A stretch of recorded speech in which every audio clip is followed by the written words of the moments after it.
नमस्कार, मैं अमन और आप देख रहे हैं न्यूज़ 4 नेशन। नवादा के लाल ने यूपीएससी में बहुत ही भयंकर रैंक लाकर नवादा का नाम रोशन किया और नवादा के लोग खूब बधाई दे रहे। उनके माता पिता के घर पे आए और तस्वीर देखे है तो सरकारी शिक्षक, लेकिन उनके घर की तस्वीर देखिएगा तो आपको खुद ही पता चल जाएगा कि सरकारी शिक्षक की क्या स्थिति है घर की। लेकिन माता पिता आज काफ़ी खुश हैं और क्या कुछ इन लोगों ने कठिनाई की है अपने बेटा को पढ़ाने में, इनके पिता से जाने ने कैसा महसूस कर रहे हैं। सबसे पहले आपके बेटा को बधाई, कैसा महसूस कर रहे हैं? बहुत अच्छा महसूस कर रहा हूँ। जो मेरे जीवन का लक्ष्य है आज मैंने पा लिया। मेरा एक जुनून था कि मैं कुछ करूँ ना करूँ, लेकिन बेटे को एक IAS बनाने की मेरा लक्ष्य था। आज वह मैं हासिल कर लिया। इसके लिए सभी को बना, ईश्वर की अनुकंपा भी आभारी है और बैंक भोलेनाथ का आज पर्सनल मैं भोले बम का और अभिभारी हूँ। सवाल है सर, कैसा परेशानी होता था आपको? मैंने जीवन में जो कठिनाइयाँ किया है उसको व्यक्त तो नहीं कर सकते हैं, लेकिन जब मेरे पास जिस समय यहाँ आए थे बच्चों को लेकर, उस समय मेरे पास नौकरी नहीं हुई थी।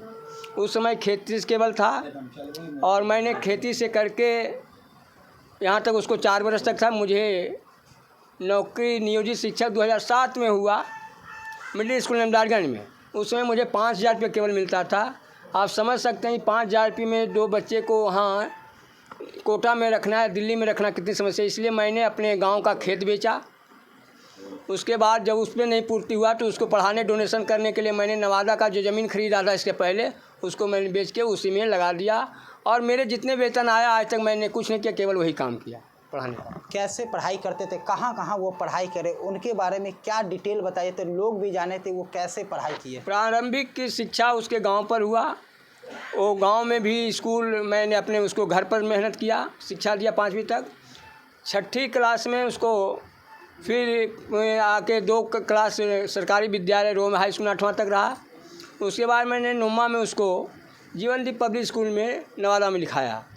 इसके बाद कोटा में इंजीनियरिंग तैयारी करने के लिए गया और इंटर वही राजस्थान बोर्ड कोटा तलवंडी से किए। उसके बाद वो दिल्ली चले गए बीटेक करने के लिए। बीटेक करने के बाद केवल यूपीएससी की तैयारी 2015 से कर रहे हैं अब तक। वो 7वां बार में अपनी सफलता प्राप्त किया है। और मैंने भी ठान लिया था कि इसकी जब तक अंतिम में था कि जितने इसकी समय बच रहा तब तक मैं नहीं हार मानूंगा। और भगवान ने सहायता दिया कि और रहते समय में अंतिम समय में उसकी सफलता प्राप्त। क्या जानकारी, कितना रैंक लाए है बेटा आपके? वो मुझे उसकी जानकारी मालूम हुआ कि 346वां रैंक है। और मैं इसके लिए बहुत भया। मैं तो कल रात में सोच रहे थे कि 404 रैंक से ऊपर आएगा या नीचे आएगा तो IPS मिल सकता है, मैं कल्पना कर रहा था, लेकिन वो उससे ज़्यादा अनुमान से अच्छा लाया। देखिए, माँ है और माँ ते जाने वट सावित्री पूजा है और लंबी आयु के लिए पति के लिए पूजा किया जाता है, लेकिन बेटा के लिए भी मनोकामना माँ करती है। कैसा महसूस कर रहे हैं दिल में, आज कैसा महसूस कर रहे हैं? दिल में हम बढ़िया ठीक हैं, खुशी महसूस कर रहे हैं। जो जिस लिए करते थे से हो गया। हम बचपन ले पूजा भी करते थे। आज आप पूरी तरह भावुक के अंदर भावुक हैं। आज बोला नहीं जाता है, शब्द मुंह से नहीं निकल पा रहा है। लेकिन क्या कहें, हम भोले बाबा के शुक्रिया करते हैं। हम उन्हीं के शरण में गए, मालिक दया किया। कैसा लगता हुआ जब नवादा की ज़मीन बेचे, गांव की ज़मीन बेटे और बेच कर बेटा को पढ़ा रहे हैं, तो आज कैसा महसूस कर रहे हैं? आज गर्व है कि मेरा बेटा भी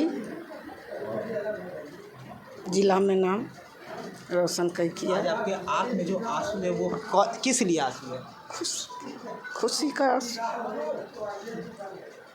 आज खुशी का आंसू है। आज आपकी पूरी मनोकामना पूरी हो गई। हाँ, भोला पूरा कर दी।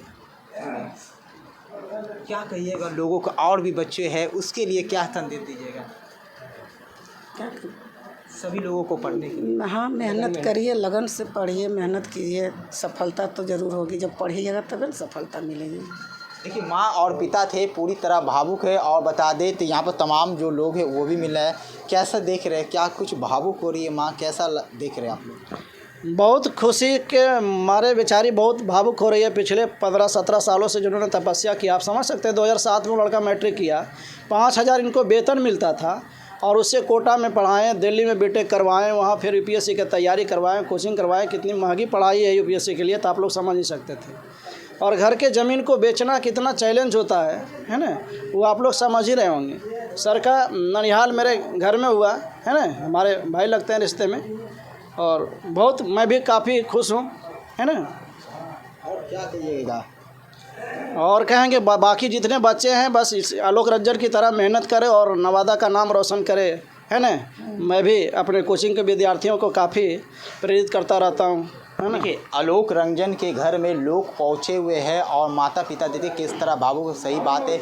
जब लोगों की रहने के लिए छत नहीं होता है तो लोगों को काफ़ी परेशानी का सामना करना पड़ता, और माता पिता ने बिना रहने का छत छोड़कर उस ज़मीन को, जो ज़मीन को इन्होंने खरीदारी किए, वो ज़मीन बेटा की खातिर बेचे। इनको उम्मीद था कि इनका बेटा एक ना एक दिन अपने ज़िला का नाम रोशन करेगा, और आलोक रंजन ने पूरे ज़िला का नाम रोशन किए। और आज परिवार में एक बहुत ही बड़ा खुशी भी है, जो माँ के आँख में जो आंसू है वो खुशी का आंसू है। नवादा से न्यूज़ फॉर नेशन के लिए अमन।